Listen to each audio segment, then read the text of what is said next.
चाचा कहाँ जा रहे हो?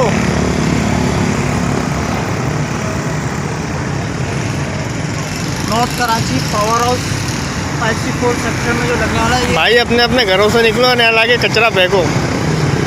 बड़ी मेहरबानी आप लोगों की। भाई ये देखिए हम लोग यहाँ पे जमा हुए हैं और ये एक जो केसी वाले जैसे जो हमारे पास ये ओवर बिलिंग केएमसी के जो चार्जेस ले रहे हैं और ये हम कचरा वचरा लेके आ रहे हैं। यहाँ पे लोग जमा होना शुरू हो गए हैं, तो लिहाजा आप लोग भी जल्द से जल्द पहुँचे सारे यहाँ पे। सिर्फ चंद ही लड़के हैं, ज़्यादा से ज़्यादा लड़के पहुँचे। आजा आजा भाई, कचरा ले जाओ, कचरा तो लेके जाओ, कचरा ले जाओ भाई, कचरा कचरा ले जाओ, कचरा भाई। केएमसी का आप टैक्स ले रहे हो, आप केएमसी का टैक्स ले रहे हो हमसे, आप मुझे दे रहे हो, आप केएमसी का टैक्स ले रहे हो भाई। ये कचरा लेके जाओ, केएमसी का आप टैक्स ले रहे हो, आप लेके जाओ कचरा, जाओ। केएमसी का टैक्स ले रहे हो आप हमसे, बस छोड़ो भाई। ये सारे अवाम नॉर्थ कराची की बाहर आ रही है, आहिस्ता आहिस्ता सब अपना कचरा लेके आ रहे हैं।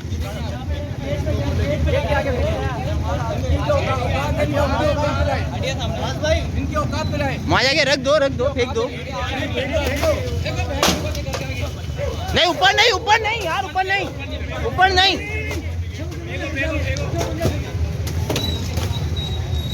ऊपर नहीं, नीचे नीचे। अबे ऊपर नहीं चाचा, ऊपर नहीं।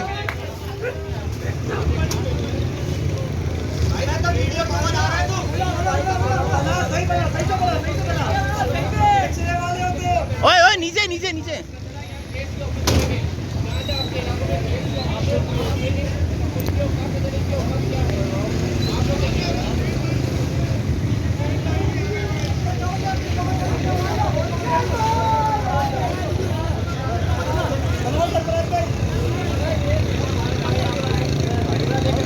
भाई ये तमाम सब कचरा फेंकना है। ये देख ले, ये केएमसी की गाड़ी वो कुत्ते की नस्ल वीडियो बना रहे हैं।